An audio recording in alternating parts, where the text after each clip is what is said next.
say, and I think when y'all hear it, y'all know when to say it, okay? And the only phrase is full-time pay, part-time job.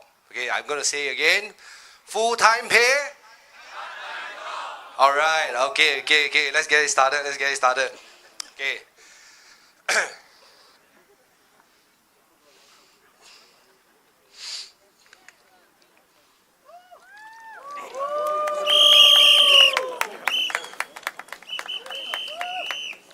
Is Daryl here? Daryl, the other independent candidate, he's not here yet. I think he's still busy.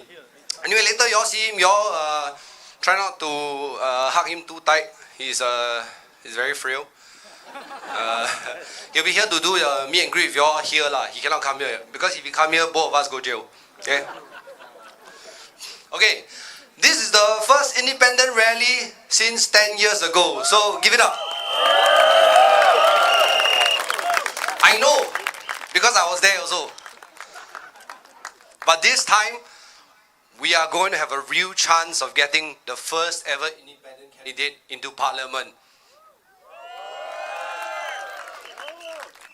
Before we go on to talk about our lives here in Mountbatten and Singapore, let me address some of the things that were said about me yesterday. Right? Mr. Lim Biao Chuan said that he never heard of me before. Yesterday in the speech at this very place. Actually, it also sounds very much like Go Suki. Nobody has heard of her before.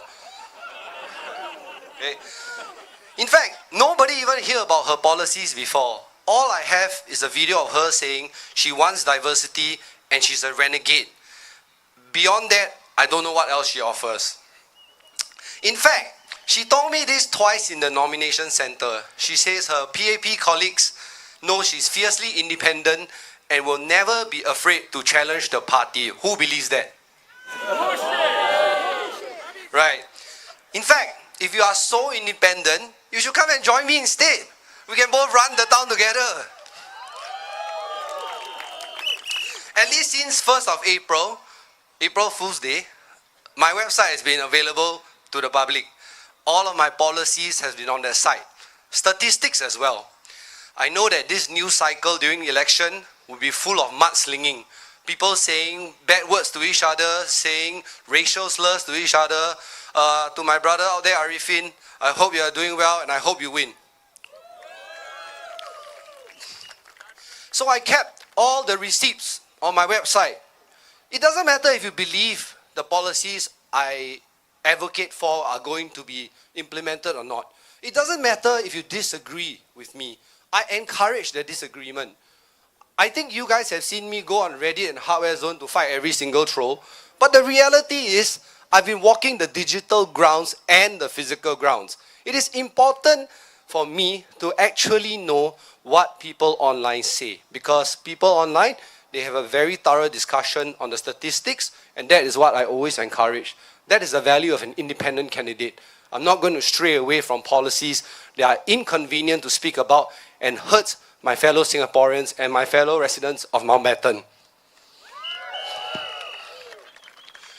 So even if you don't like what I propose, I agree with your disagreements, and go online to see on my website the state of government, the statistics on inflation, on crime, on unemployment, on how we are all affected about our mental health.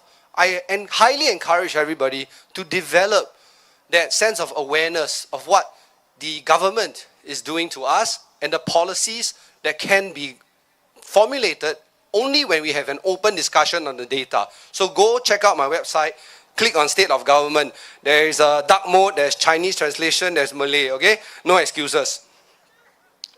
Okay, so, you know, people always ask me, why do you suddenly come out of nowhere? Why do you, spring out into politics? The truth is, I have been silently preparing all these stats for 3 years. These things take time. We don't want the PAP to get away with the things just because we all have short-term memory, right? But not only that, not everything must be out in the public. What if my residents here suffer the same fate as Chee Soon Juan? What if Mountbatten no longer becomes the same SMC in the next election? What would you have me rather do? I would have rather stayed quiet and put up a great fierce fight over the last 9 days. I know it's important for me to rise up because my very own constituency experienced a walkover. Who's on Marine Parade, Braddell Heights here?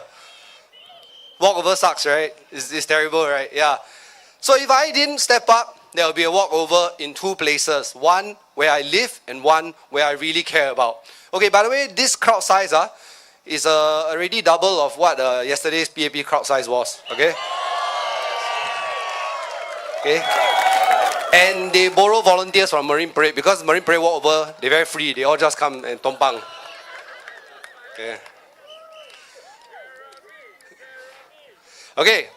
So, you know, the Straits Times headline was published, right, that Ms. Goh wanted a clean fight with me, which is also what she told me on nomination day. I'm very sure that my residents here already know my stance about Ms. Goh. I was very candid and very friendly, and I told them I really respect her. But yesterday's speech looks like some PAP PERMSEC wrote for her, and then tell her just run with it. Okay, so I took her word for word that she just wants to focus on her own strengths and what she can provide for the residents. So in all my interaction with the media, in interviews with members of the public, that's exactly what I did. I never once mentioned her other than saying she's a political newcomer just like I am. Lawrence Wong himself has criticized negative policies and attacks against individual candidates. My residents can attest to this. But apparently Goh Soo-Khee didn't get the memo because she and Lim Biao Chuan saw the need to spend 20 minutes of their 1-hour rally attacking me yesterday. Yeah, maybe I was naive to think that this would be clean campaigning. It's clean politics until one starts losing.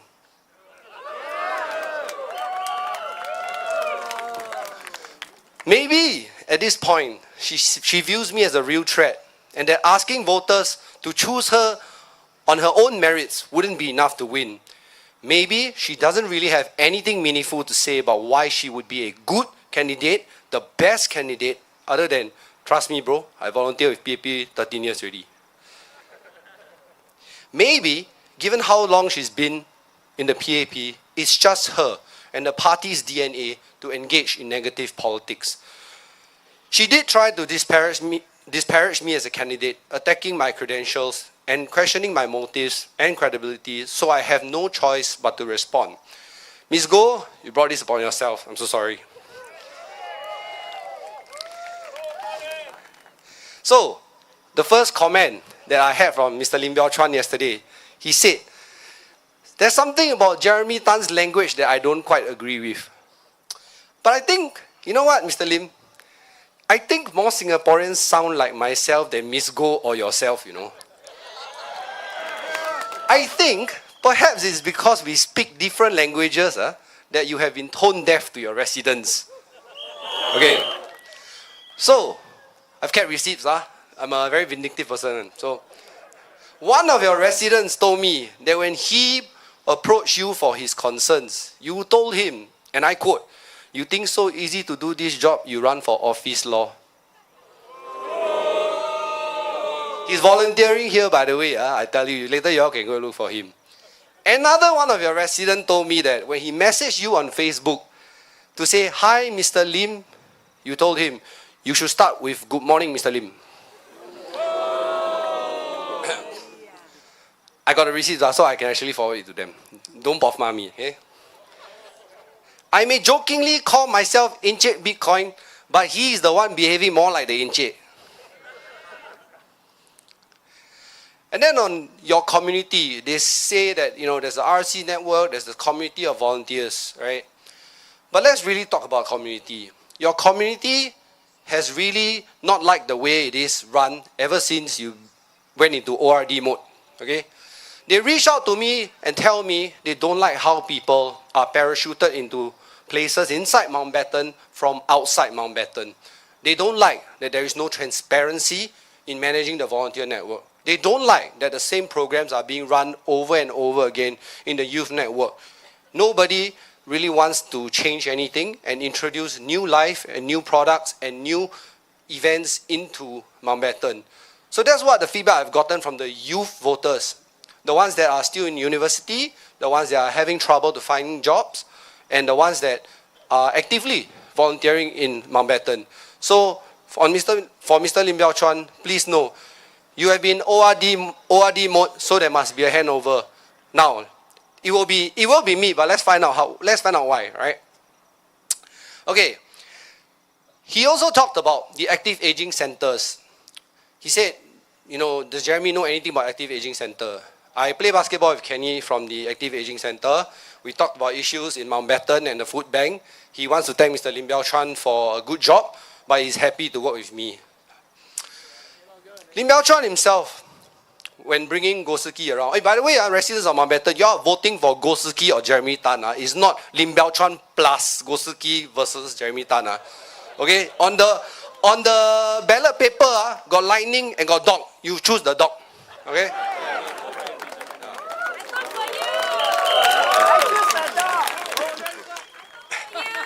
Okay, so, in yesterday's speech, Lim Biao Chuan himself said, people asked him, who is this lady next to you? And I'm like, yeah, who is this lady next to you? The volunteers were shocked, I went to some house visits and they told me, some of them only know Goh Sik Ki is running on Easter Day itself. What kind of leadership transition is this? Is it that the PAP just think that Mountbatten voters are supposed to be suckers and accept anything thrown to them? No, right? That is just taking my residents and their sincerity for granted. Okay, and on the last point of him being on ORD mood, this year, who wants to take a guess how many questions he asked in Parliament? First 4 months of Parliament. Who wants to take a guess? Just shout. Zero. No lah, cannot zero lah. Should kena tekan lah. Okay, y'all can find the truth, but it's 10 questions. 10 questions for 4 months of Parliament. $64,000 in allowance salary just for 10 questions. Let me tell you what it is. Full-time pay. Alright, we're going. So yesterday I heard a lot of, words from them saying that they don't know me, do they have a heart to serve and all those, right? And this is actually quite personal for me because I never volunteered 13 years like my opponent, right? I'm sorry, I wasn't aware that a volunteer work only counts when you're a PAP activist. I also didn't know that shaking hands and community events and posing for photo counts for the last 10 months is considered serving Mountbatten residents because for most of her time in a party, she lives in Holland, Bukit Timah area. But okay, Sik Ki says she's been helping the disadvantaged buy stationery and approving or rejecting Medifund applications in hospital. I commend that. I hope that because she has interacted with so many disadvantaged people, maybe she will understand me as a person because I did not have a privilege of being born into a well-to-do family. I didn't get to study overseas in Taiwan or, travel many places as a kid, right? I've been working my butt off to get my family out of poverty and trying to build a life for myself. The residents of Kembangan and Chai Chee Care Corners will know how much I have done for them. How much I have helped. When you go and travel to Kembangan and Chai Chee, you ask the Care Corners, they will know my name. There are no photos out here because I just don't go and do photo ops like the PAP, okay?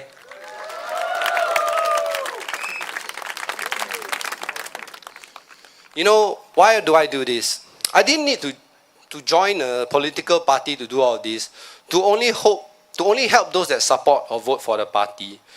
My opponent questions my motivations because she hasn't really watched any of my interviews, but we know her motivations because we've watched and what she said in public. In a speech at the PAP's annual gathering in 2021, she talked about why she joined the party, and I quote, "My motives were powered by my motherly instincts. After GE2011, I was very concerned about the future of Singapore. I wanted my son to be part of a system that rewards merit and honest work. Well, if that's the case, then we must consider seriously if her children has benefited from alumni affiliation or not, which is a policy that doesn't exactly reward merit and hard work. It exacerbates the problem of inequality. it gives people ladders to climb very quickly on the basis of no hard work. She would not dare to argue against this. It goes against the PAP's party politics. The PAP wants to entrench the same people into the same system back again because losing power is just very difficult for them to accept. But definitely, this isn't about party politics for me. I didn't join any party because I think I can directly represent voter interests, not the party interests. That is the value of an independent candidate. When things are difficult to talk about, I will help talk about it.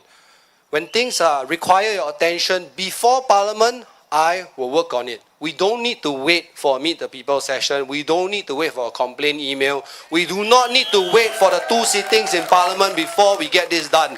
I think I showed you how I've walked the grounds, I did the house visits, and I will continue to do that. So, the next thing they tried to attack me was on town council experience. The ironic thing about this criticism is that Goh Sik herself has no experience running a town council. Mr. Lim Biao-chuan said it himself. He said, she can call me anytime. But he will be retired, taking care of his mother. That's what he said. Unfortunately, Mr. Lim didn't give me his phone number, so I don't think he will care what happens to the town council if I win, right? In practice, Mountbatten has always been managed by Marine Parade Town Council. So is he implying that they will abandon Mountbatten residents if you vote for me? I think you know the answer. Yesterday, Lawrence Wong said municipal upgrades from non-PAP areas are not going to be withheld anymore. So if the PAP is no longer going to hold voters hostage over town council matters, then my promise to the voters is that I will work hand in hand with the Marine Parade MPs to ensure that you are taken care of. Don't worry, I live there. I can attend the Meet the People session and see them directly.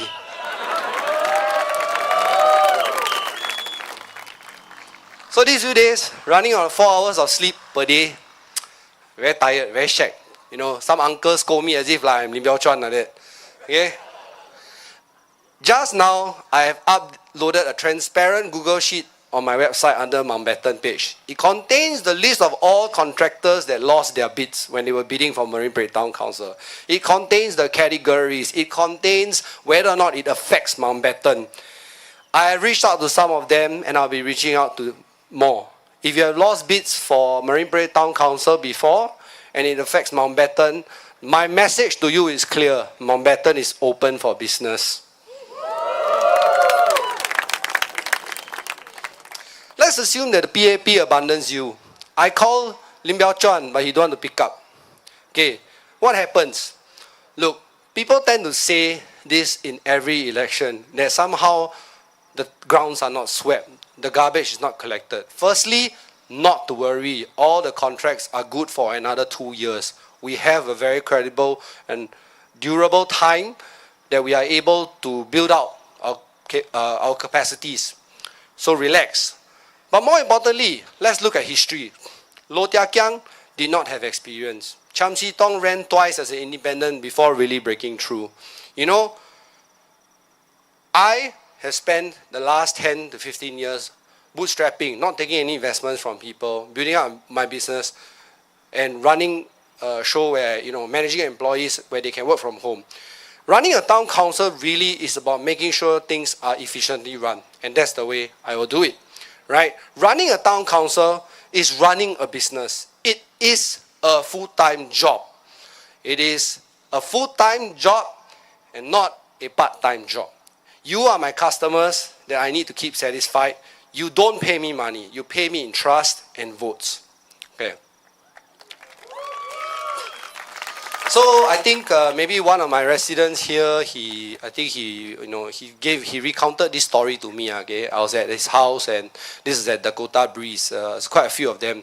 Their Telegram group, they asked me to go over to Cheng Me. They just scold me. I'm like, I have not even power, relax. But anyway, this is the story he recounted for me. He directly asked Miss Goh when she visited, why won't you be a full-time MP like Jeremy Tan? Her response was, doing this full-time would hurt her law practice. I think it is quite clear that her heart is to watch out for herself first, not the residents of Mountbatten. Right? So it's important that I manage the town, I keep contractors accountable. We need to get the value for money and cut costs. I don't have friends of the party to hire as managing agents and who will squeeze the town council for every dollar, go to the the events and dinners to shake hands just to get nice contracts, right? I am not that kind of person, and we will not allow Mountbatten residents to be squeezed every dollar dry. I'm coming to the boring part, sorry. I've spoken to contractors, managing agents, maintenance companies. I've studied various town council tenders to understand all the different moving parts. Have no fear, I will run your town council well. I think Lim Biao Chan doesn't even know, let alone Ms. Goh. There's a huge, immense dissatisfaction of where the problems of the town council are. As it turns out, the ERP and the CRM software is terrible. The Microsoft Dynamics stack is just a flaming piece of garbage. Okay? It has so many bottlenecks. It integrates poorly with SingPass. It is not mobile friendly. The APIs are old, and when these things happen, more manual processes start to creep in. People start to CC, then the email chain very long. Then need to wait until after 5 p.m. then can clear. Then zero inbox is never, never going to achieve that, right?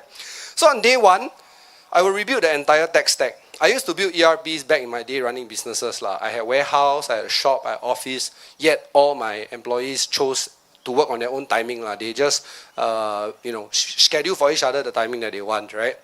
So that's how I used to manage my business. Ms. Goh says, right, I only have an AI paragraph on my website and I don't understand AI. Okay, so let's talk about AI, okay?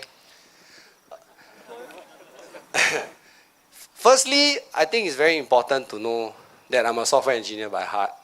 I've been building these websites and apps for a long time.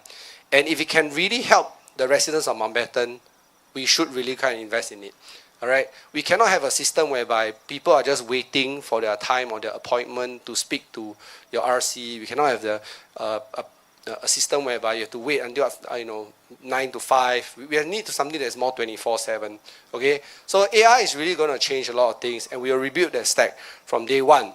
It is actually my vision to create a digital town for Mountbatten. We engage the seniors using volunteers, so no tech at all, and we use the tickets that are created so that everybody in Mountbatten knows and is able to see what's going on, and they are able to help each other. We want a community initiative where people help each other, not just demand more and more from the town council. That will put a strain on the service and conservancy charges. That's not what we want. We want people of Mountbatten to help each other. 73% of people here live in private property. There's a lot of help to go around. We just need to know how to do it. We cannot just focus on one area and ignore others.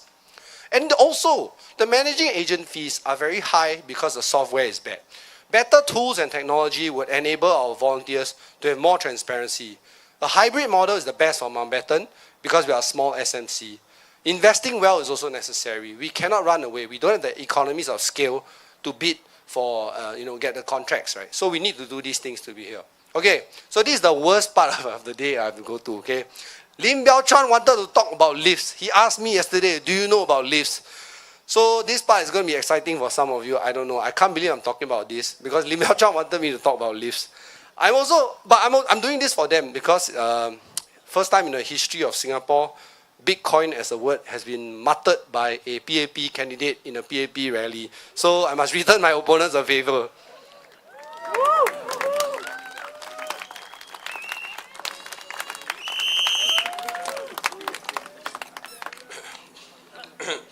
Okay, for those aspiring to enter the lift industry, here goes.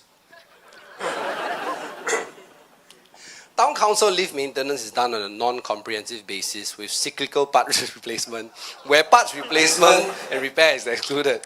The BCA sets the maintenance regime. On average, the non-comprehensive basis means that a monthly maintenance rate is $300 to $400 per lift per month. This is typical for 10 to 15 floors where many of our HDBs are.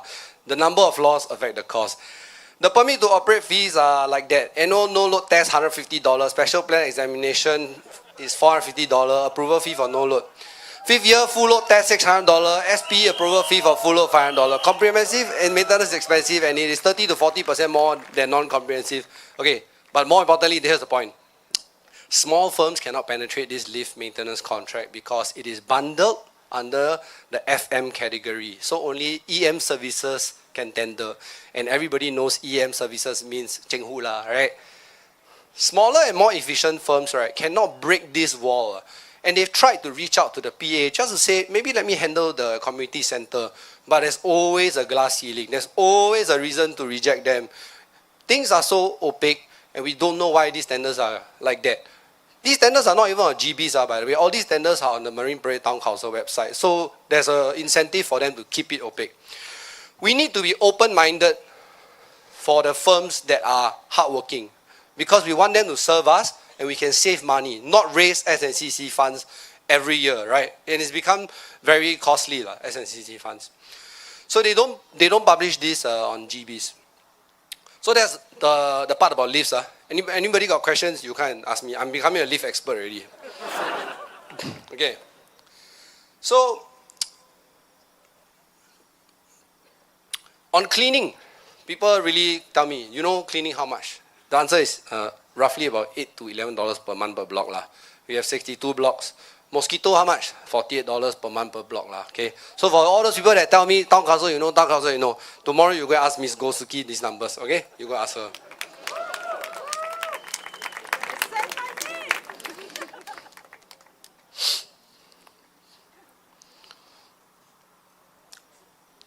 Okay. So, you know, it's actually very interesting that, you know, yesterday they have a lot of policy critique, right? On me. They talk about me. They say, why do you want to look at Bitcoin only? I find it very interesting because I have over 50 policy proposals on my website and over, I think, 200, 300 over statistics. The only thing she chose to respond to is Bitcoin. It's fine if she doesn't understand how it works. I get it. It's very complicated. But is that the quality of debate we expect from a backbencher? Is that how she's going to scrutinize legislation in Parliament? She just read the headline and ignore everything else? Or is she just going to attack what is politically convenient for her? The best part of all this, she's been a PAP activist for 13 years. Is she not paying attention to the government's investment in the cryptocurrency scene? Or is she just too busy with her community program picking up litter? Yesterday, she used the word gambling. So let's dive into that. What is gambling?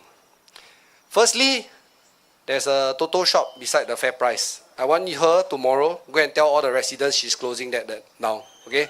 I want her to go do that. Okay? Gambling is when you do not study enough of the risk and want to take a big move. Temasek lost $275 million when FTX collapsed. That was very recent, by the way. That was 3 years. Okay. Because they did 6 months of due diligence. And as it turns out, there was never an accurate balance sheet to be had.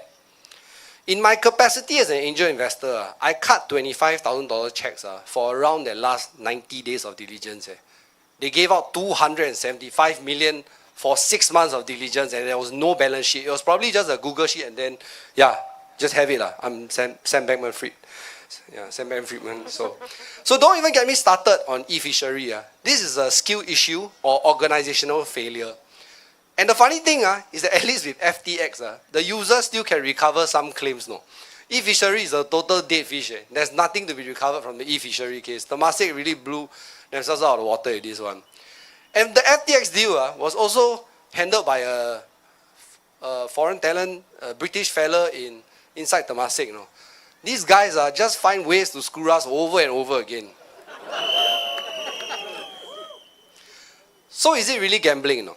Ms. Goh says that the PAP does not believe in gambling. Okay? Every YouTuber that comes to Singapore for a holiday only got 2 things in their video. The first thing is jewel. The second thing is the big gambling den. Okay? The tote board supports so many educational programs. The tote board support arts like Chingay, I think the PAP really loves gambling lah. And lastly, what is the reality and why does Ms. Goh lie about PAP taking of Bitcoin as gambling? I know why, and I'll share with you a story, okay? In the nomination center, she shook my hand. She said, Jeremy, I hope you have a clean fight. I'm very bad at all these investment things. Maybe you can teach me one day. So, what is the track record of our government and Temasek in cryptocurrency? But specifically, I worry about Bitcoin only. I think I went to all your houses. They all scold me. I said, it's Bitcoin only. Relax, relax. Temasek led a $200 million fundraising round for a Singaporean crypto firm, crypto financing company called Amber Group. Temasek is also one of the largest shareholders of BlackRock, who runs the largest Bitcoin ETF in the world. She says that is gambling. Has she told the government and Temasek her message or not? I don't think so. The Bitcoin ETF is bigger and better performing than the gold ETF. Are these people gambling? Wait, actually I remember something. What about the 500 million lost in Lehman Brothers mini bonds? It's neither a bond nor was it mini lah, okay? Today I posted a reel of Piyush Gupta saying that he buys Bitcoin and he wants it because it's superior to gold. I guess Piyush Gupta is also gambling with your POSB Squirrel account, the savings. Xiao Liao, best performing bank CEO. How come the dividend so good? You all finally know. Maybe it might have something to do with Bitcoin, right? Okay. So, other track records are also, MAS has been involved with Project Guardian, Project Ubin, which is the tokenization and ledger technology. SGX has launched Bitcoin futures. I think it is very clear. We have to embrace technology when it meets the needs of Singapore in an uncertain world. We have to take risks when we are absolutely required to. We know because the hopeless are the most courageous. How were we the most courageous? We look at what the MRT has done for us. We look at what Newater has done for us. We look at what Changi Airport has done for us. Singapore gaining independence was about being courageous, not about gambling, because we were hopeless. In 1967, when we moved away from the sterling pound to move to, back then, backed by gold US dollar, Lee Kuan Yew got scolded by the British commissioner. But his comment to them was, it matters what you issue, whether or not there is backing. And right now, we are suffering the cost of living problem because everything we buy in energy, in food, we settle in US dollar. And the US dollar is backed by nothing. So Miss Goh, I will come and teach you. Come and find me. I will give you some tuition on this. Actually, yesterday I saw gambling winners. The BTO lottery. 3-room Dawson flat sold for 933,000. Singapore Pools, 10 million. Yeah, so got some people say the 10 million they never hit, so they have to stay tired, cannot be retired. Sengkang flat went for 1 million also, right? I think yesterday, right? Yeah. So this is the real gambling lah. This is the lottery effect lah. If you get, very good for you lah. If you don't get, too bad for you lah. Okay. But more importantly, we must look at what has happened to us. What exactly is the state of our government? Okay, we have a record high number of F&B shutdowns since 2005. Half of Singaporeans have less than 135,000 in net worth. The companies that are forced to wind up hit a 15-year high in 2024, which is a 53% jump over 2023. More fresh graduates were unemployed. In fact, 12.9% in 2024, up from 10.4% in 2023. And this is a very disappointing next step. 91.3% of job growth in the last 3 years were to foreigners. And of the local job growth, we don't know how much of that was PR converted to Singaporeans. It also breaks my heart to know that there's an increase in debt collection from platform workers. MAS booked the highest ever loss, $30.8 billion, to fight inflation. 44% of Singaporeans do not believe they can ever attain financial freedom. In this time, 22.9% increase in wealth inequality in Singapore over the last 15 years. My question to my opponent is, what are your policies to deal with these questions, to these stats? And unfortunately, I have not seen anything come out of her mouth to deal with the cost of living issue, to deal with the unemployment issue, to deal with the fact that fresh grads cannot find jobs. People have to do 7 internships just to land jobs. My question to Ms. Gosuki is, are you doing this to get a full-time pay? But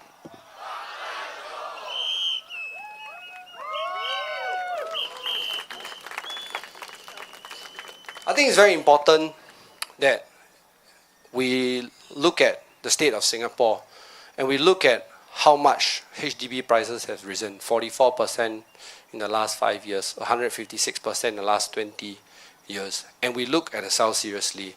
How long can we consider HDB as a retirement asset? I have spoken about this on my podcast. I have spoken about this on the various interviews. When you want to buy low and sell high, you are only buying low and selling high to the next generation of Singaporeans.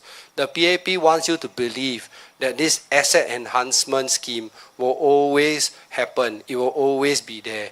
But let's face it, this is no longer the future that can be guaranteed. We don't have an era of 30-year incomes anymore. We don't have an era whereby people died at 60 years old and you could pass on the HDB for another 30 years. How do we know that these policies are failing? It is showing up very evidently in one statistic and one statistic only. Healthcare is our second highest spending item in our budget. What does this mean? It means that people's CPF have not been compounded for the basis of retirement, not been compounded for the basis of having medical insurance adequacy, but it's been compounded inside their flat. This is a problem now. We are spending $20 billion on healthcare every year, and Lawrence Wong himself said he won't have to raise GST until 2030. Now, you could take that statement to be read another way. Most likely GST coming again in 2030 lah. Okay? Yeah. Actually, okay, I tell you very important. This is Mountbatten. The people here pay a lot of GST. So whenever I go on house visits, I'm always bombarded with the question, how come we pay so much GST and then the government just keeps quiet on so many things? What are the things? NTUC Alliance, right? Simply go stun. OBU, okay? And then even the NRIC saga, Josephine Teo said, this is what she said. She said, I don't see why there's a need for banks to give authentication in the PDF. Last time, when I received the bank statement in my mailbox, I tear out, no need to have authentication. What? I didn't know Miss Josephine Teo gave everybody her mailbox key lah. Right? And we have all these problems that we are facing in Singapore, but yet the PAP still wants to have an opaque system. A lot of raising of taxes, a lot of giving out vouchers just as stopgap measures. They really don't know what they want to do with the future of Singapore. It is very important that we stop treating the HDB as a retirement asset because we are just hurting the next generation of people. It is very important that we give people the ability to compound their savings in inflation-proof assets, not the HDB. The HDB is a decaying lease, and the CPF, you know what? It changes all the time. The basic retirement sum goes up, the FRS goes up, the ERS goes up, retirement age goes up, and then they change the ruling around how much is paid out in the RA, CPF Life also. We cannot keep looking at these two policies and continuing the way we have continued. And most importantly, and the last point I want to focus on is about AI. Look, jobs are being lost very quickly. We have the highest number of PMET retrenchments since the stat was first recorded in 1988. We are going through a period of change where the USA is starting to look like they are no longer becoming the reserve currency of the world, and China doesn't want to take that place. Singapore needs to act decisively by buying our own insurance policy. We need to start thinking of our economic policy for this, and we need to start thinking of it fast. The good thing is, we still have time. We still have time to craft the future we want. We just cannot ignore the geopolitical risk of being in the same way that we've always been. We buy all energy and food with US dollars. We do not have natural resources. We need to consider very seriously how we are going to get this done. Look, voters of Mountbatten, it's okay if you don't believe in Bitcoin, which is my solution for all things. But you look at my policies on housing. You look at my ideas on preventing scams. You look at the changes I want to bring to the education system. You look at how I want to protect Singaporean consumers. And I want you to look at how I want to make local politics more clean and more fair. Single-member constituencies and 3-person GRCs only. No more 5 and 4 people teams. I think this is what Singaporeans want. They say the EBRC is fair, but somehow somebody from PMO is inside the EBRC community. I don't know how it is fair like that, but yeah, it's fair, okay? If you keep Mountbatten the same shape, it is very fair. Okay. Look, I want to make local politics better. When I set out to run this campaign, I made sure that I wanted to do it at a high standard. I made sure that I ran politics in a clean way so that all future independent candidates or even single-member constituency candidates know this is the benchmark to clear. Do you think or do you feel that I have made this a high benchmark? Please tell me the truth. Okay, so for people on CNA Live, there are a lot of people voting for me. You also should vote for me, okay? Look, there's no party whip to silence me, and there's no party leader to force me to campaign on specific issues, okay? You vote for me, and I will fight for you.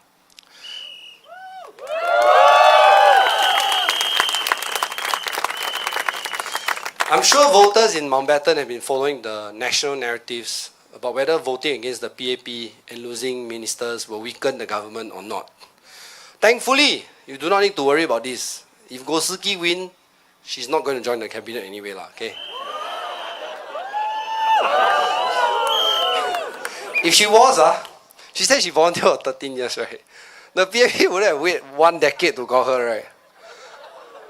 They didn't feel her in 2015, they didn't feel her in 2020, and when they feel her in 2025, they decided to put her somewhere that is the safest in Singapore, or the highest winning percentage for the PAP. Because they assume that the opponent will be either Lim Tian Kok Kok or one of his friends. Or walk over. Right? So, the PAP did not want her to face a tough opponent, or any opponent for that matter, because they were concerned about how she would look in comparison. It's quite telling that you see Lim Biao Chuan walking with her all the time. Lim Biao Chuan got a very elderly mother to take care of, but he still feels like Goh Soo Ki is a bigger problem that he needs to take care of, you know.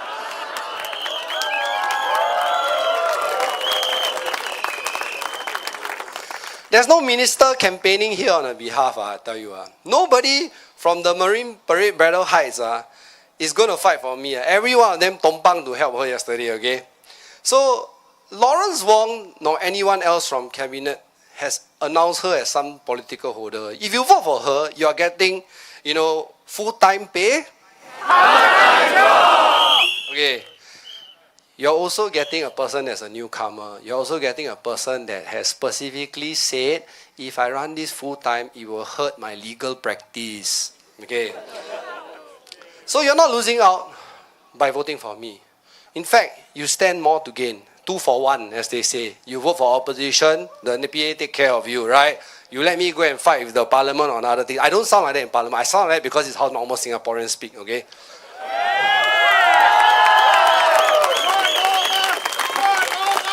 Right? Look, she's a newcomer, I'm a newcomer. I think it's very clear what she has to offer is out there, which is nothing. Okay? I've been very clear from day one. I gave you guys house visits. I gave you guys calls. I gave you guys video calls, right? I've been delivering the flyers. We covered, hey, actually, you know, my volunteers, I want to thank you because as of today, we finished all the HDB blocks, the condos, and the landed. They say independent couldn't get this done. They say no resources.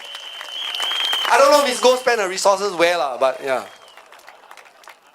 Look, if you want to vote in a backbencher that will sit quiet in Parliament because she has done all her talking behind closed doors, then you vote for Ms. Gosuki, okay? But residents of Mountbatten, I got a better offer for you all. If you all want to be the constituency that makes history, that brings in Singapore's first ever independent political candidate in Parliament, and you want your voice to be heard loud on the national stage, then you vote me to be your full-time MP, Jeremy Tan for Mountbatten SMC. For democracy, for Singapore!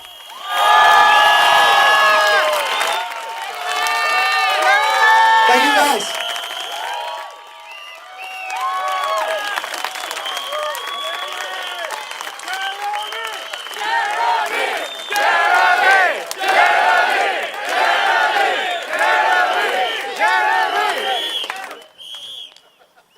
Okay lah, got one article say I will use all my MP allowance for community programs. So that is true. I think just came out only. Mothership say I just came out. Alright. Good night guys. Thank you, Mountbatten residents. Thank you, Singapore.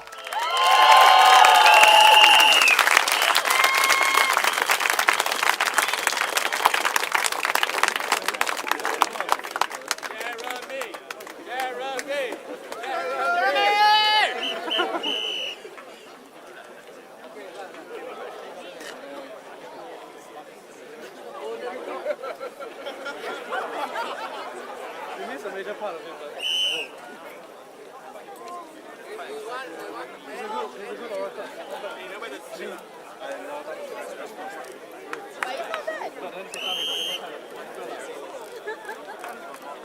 yeah, for sure.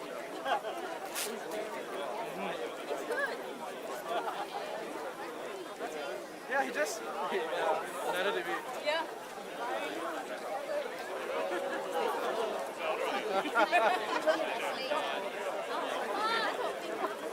Respect. So good.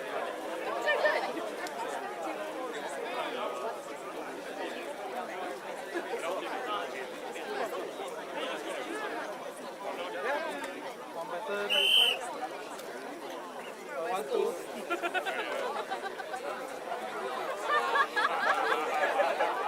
I'm voting for the Moonwise.